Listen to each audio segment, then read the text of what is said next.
हमारे गार्जियन स्वरूप ये प्रभुनाथ बाबू का ये कर्म क्षेत्र और जन्म क्षेत्र है। यहाँ आप सभी लोगों ने जो बुला करके हमें मान सम्मान देने का काम किए, इसके लिए आप सभी को मैं तहे दिल से धन्यवाद देता हूँ। आज हमारे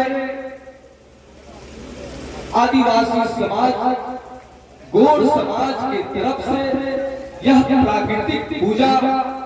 बड़ा देव की पूजा जो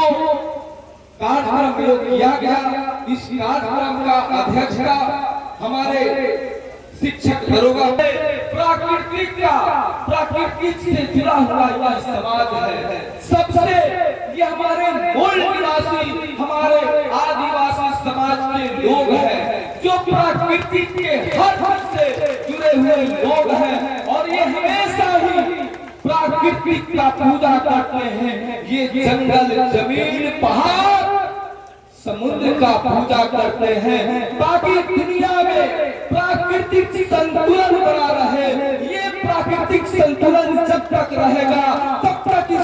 इस धरती पर मानव जाति का निशान रहेगा और जिस दिन प्राकृतिक संतुलन बिगड़ गया, मानव जाति का नाम और निशान मिट जाएगा। तो हमारे ये आदिवासी समाज के लोग, हमारे ये गौड़ समाज के लोग ये प्राकृतिक संतुलन बनाए रखने के लिए ये हमेशा प्राकृतिक पूजा करने का काम करते हैं। ये गौड़ पूजा करने का, बड़ा पूजा करने का काम करते हैं। आप लोग धन्य है जो आप सीधे प्राकृतिक, सीधे ईश्वर से जुड़ने का काम करते हैं, ईश्वर से जुड़ने का काम करते हैं। हमको ये कहते हैं कि भगवान बिरसा मुंडा और हमारे बाबा साहब अम्बेडकर और जितने भी समाज को सुधारने का काम किए, ये सब लोग एक सुर से हमारे आदिवासी समाज के लोग, हमारे अनुसूचित जनजाति भाई को और हमारे अनुसूचित जाति भाइयों को भी आगे बढ़ाने का काम किए। और हम ये आपसे कहेंगे कि प्रभुनाथ बाबू हमेशा ही इस समाज को आगे बढ़ाने के लिए, जैसा कि हमारे ऋतु राज भाई बताने का काम किए कि 4 बार लोकसभा में आपकी आवाज को उठाने का काम किए, आपकी आवाज को बुलंद करने का काम किए। हम ये बात को सही ढंग से इस बात को भी हम जानते हैं कि भगवान बिरसा मुंडा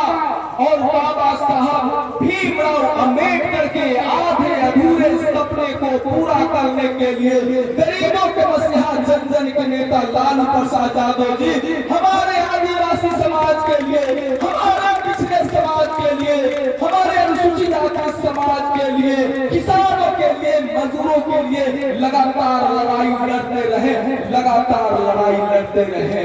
लेकिन वो हमेशा ही गरीबों की बात करते हैं, किसान मजदूरों की बात करते हैं, पिछड़े समाज की बात करते हैं, गौड़ समाज की बात करते हैं और उनकी हमेशा हक और अधिकार दिलाने के लिए हमेशा ही प्रयास करते रहते हैं, हमेशा ही प्रयास करते रहते हैं। हमारा पार्टी राष्ट्रीय जनता दल है, हमेशा समाजवाद में विचार करते हैं और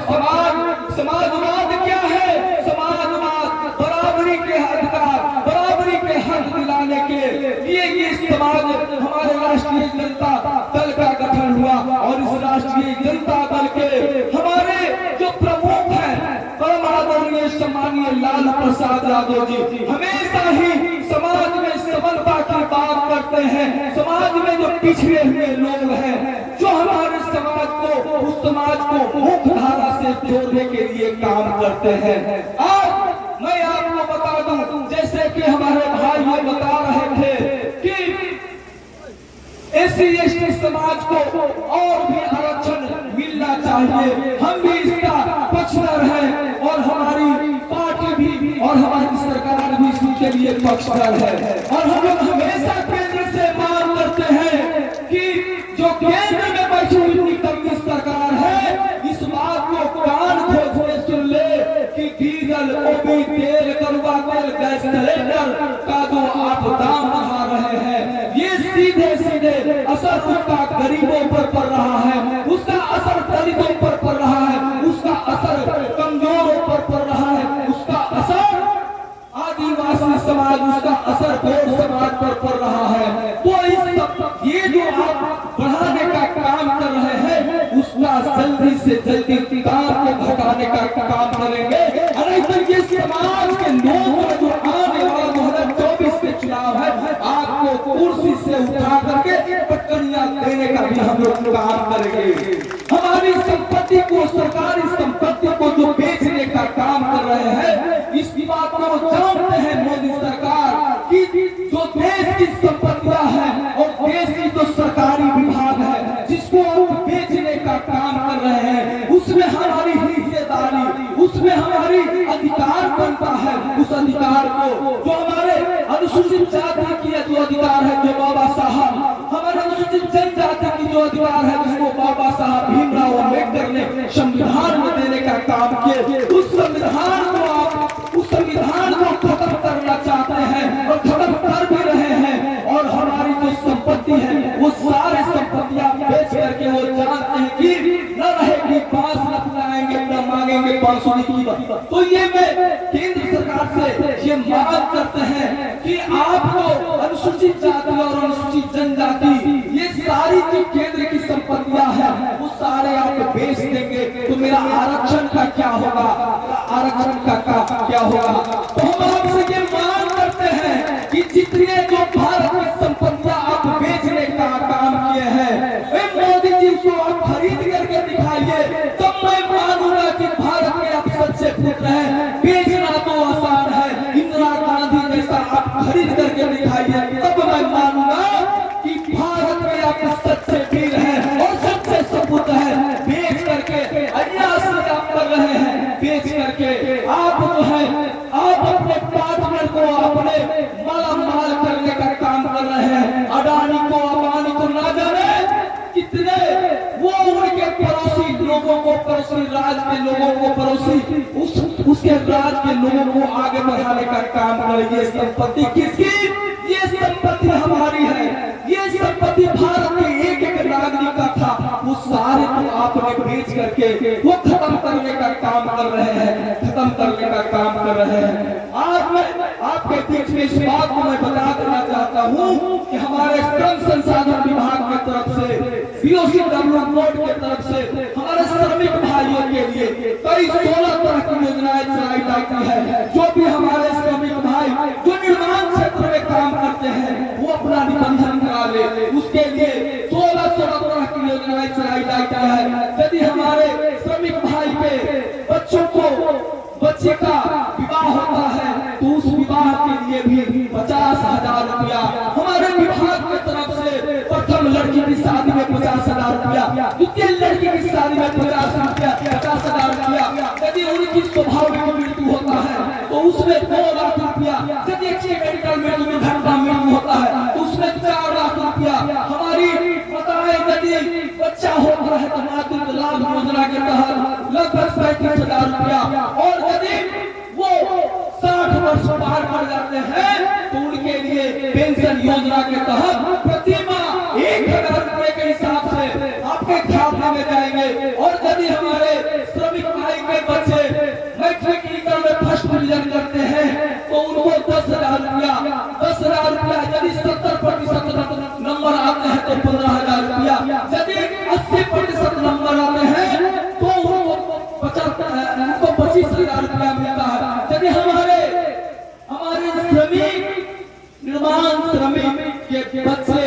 यदि हाई एजुकेशन करना चाहते हैं तो उनका जितना जो सरकारी स्कूल का जो इंस्टीट्यूट का जो ट्यूशन फीस होगा, वो सारे ट्यूशन फीस हमारे श्रम संसाधन विभाग के बीओसीडब्ल्यू बोर्ड के तहत होता है। यदि हमारे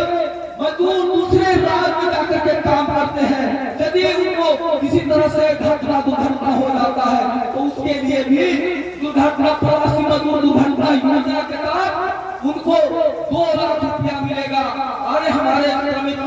बंधु और इस समाज में आए हुए सारे बंधुओं से ये हम कहेंगे कि हम तो बहुत तरह के कथा पूजा करवाते रहेंगे, हम कहीं रोकने नहीं जा रहे हैं, लेकिन हमारा हक और हमारा अधिकार और देश चलता है संविधान से। किसी कथा किसी प्रवचन में संविधान की कथा करवाइए, उसमें आपके मौलिक अधिकार और तमाम